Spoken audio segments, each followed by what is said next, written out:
You ever have one of those days where nothing feels right? You're off, a little heavy, a little irritated. It's like if someone asked you what's wrong with you, you honestly would not know what to tell them. That is exactly what happened to me recently. I wasn't feeling good, mentally a little off. I did something kind of simple. I asked myself, what am I actually telling myself right now? Like, what's going through my head? And at first, nothing came up. It was just blank. But I stayed with it for a minute or so, just sitting there, trying to listen a little more carefully. And then it started to come through, right? Very subtle at first. Then it got clearer. You're not good enough. You're falling behind. What is wrong with you?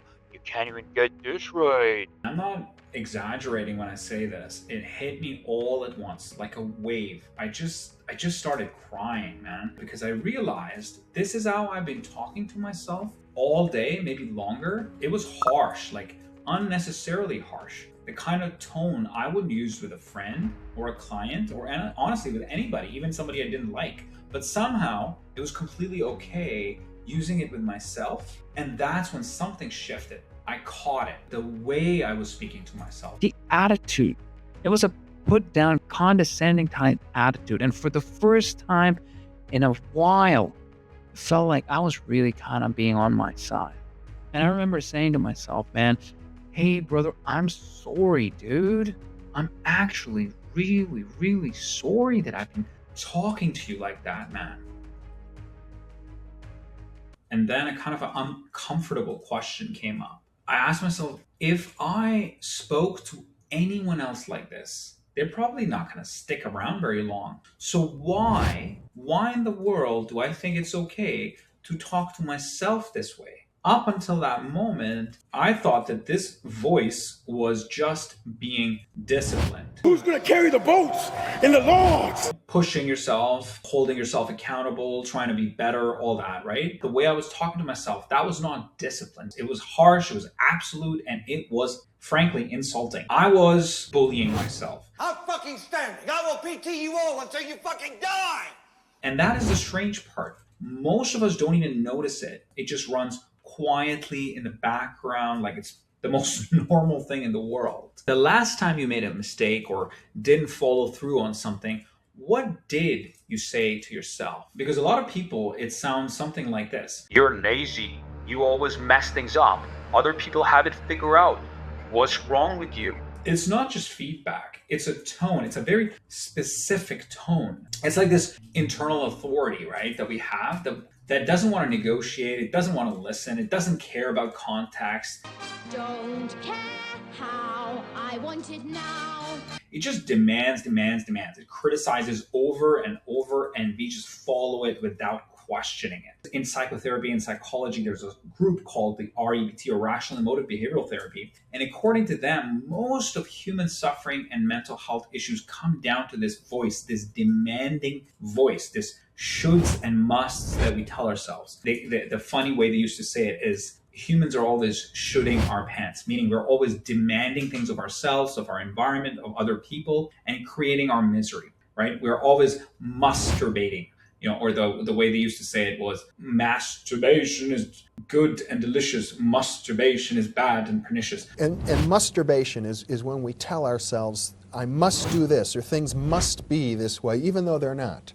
Right, the three main musts are, I must do well, or I'm no good. You louse, must treat me well, or you're worthless and deserve to roast in hell. And the world must give me exactly what I want, precisely when I want it, or it's a horrible, awful place. So the best way to describe this and commandingness is that this is kind of like an internal dictator that we all have. It expects perfection. And when we don't meet those expectations, it punishes us. And we mistake that voice for our own. We think, that's just me, man. But it's not. Because the moment you can step back and hear it, you've already created a little bit of a distance. And in that distance, something new becomes possible. You don't have to obey this blind dictator, this bully inside of you. And at this point, some of you might be thinking, well, if I get rid of that dictator, that internal bully, I'm not going to be disciplined. I'm not going to get out of bed. I'm not going to get anything done. if that voice isn't the ultimate authority anymore, then I guess what is? And that's a fair concern to worry about, that if I get rid of this bully, then who's going to take its place? What is going to be in this place? And so that can cause some discomfort, and I get it. But remember, for me, it was not about becoming nicer to myself. That would have actually felt a bit off too. In fact, that would have felt actually fake if I just swung to the other extreme and started telling myself, oh my God, you're amazing. Everything's perfect, right? That wouldn't really feel true for me either. So I actually started to think about it a little differently. And the way I think about it, it's not about being nice to myself, but it's more about being fair to myself. Because a good leader isn't someone who yells all the time. And they're also not someone who lets everything slide. In fact, a good leader is someone who actually listens, takes in the situation, and then responds appropriately. Sometimes that means pushing, sometimes that means easing off. And I realized I actually never really been doing that for myself. I was always shouting commands, do this, why didn't you do that? You're not good enough. There was no like conversation or internal negotiation. I started trying something very, very simple, but very, very different in a way. Before I would do anything, I would just check in with myself. Hey man, are we tired right now? Are we overwhelmed? Or are we actually just avoiding something? Right? So trying to be very honest and fair with myself. Depending on the answer, the response would change. If I'm exhausted, maybe the move is to rest and not feel as guilty. If I've been avoiding something all day, then maybe the move is to do a small piece of it. Not everything, just get started on the process. But the key difference is this. I'm not going to force anymore. I'm going to work with myself. I'm going to check in with myself. I'm going to talk to myself. I'm not going to beat myself up. I'm going to gently lead myself. And that might sound small, but it actually feels completely different. Because when you're forcing yourself all the time, you actually start to resist yourself. But on the contrary, when you feel heard, even by yourself, especially by yourself, then there's less resistance and there's more willingness. And this is where self-respect then starts to come in. Not from achieving more, not from being perfect, but from the way you treat yourself while you're trying, while you're accomplishing.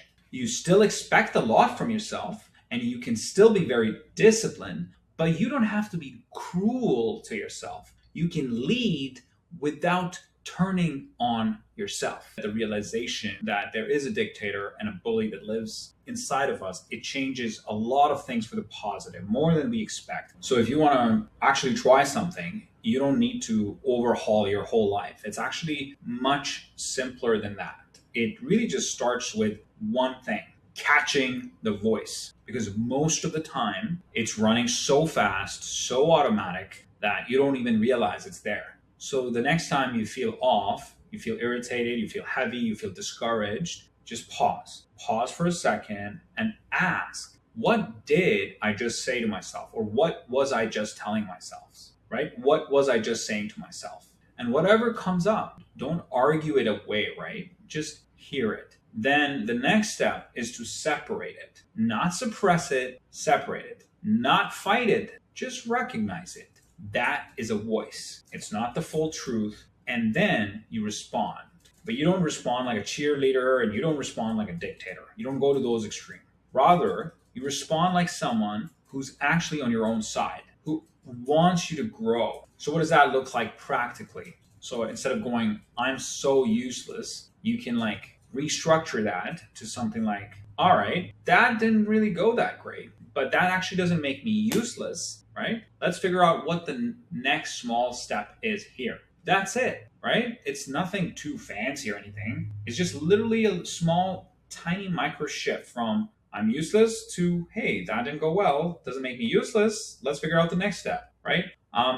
You are being fair to yourself. You're not being unfair to yourself. You're not bullying yourself, right? So we catch it, see it for what it is, i.e. we be realistic, and then respond to it in a fair manner.